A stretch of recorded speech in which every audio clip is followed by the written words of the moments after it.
好多人问荷兰的树盘底下是怎么除草的，这是他们比较通用的一款避障式的树盘除草机。这个呢是他们最新款的一个带松土的一个树盘底下的除草机，然后它的大小呢可以根据行距自由的调节。这个拖拉机搭配多送打药机，然后打击分水机，也就是说一趟干2样事。这是一台国内最先进的无人智能打药机，不需要人的操作。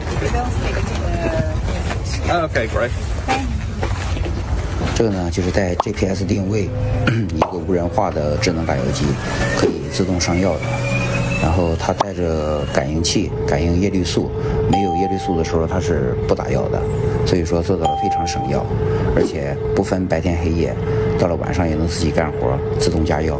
看看荷兰这边2400亩的这个农场主的机械库，光这个芬特拖拉机呢就有个5个。这是一个大型的，这个呢是一个长臂打药机，一次性能打3行苹果树或者。这个芬特呢是在国内售价300多万的一个拖拉机。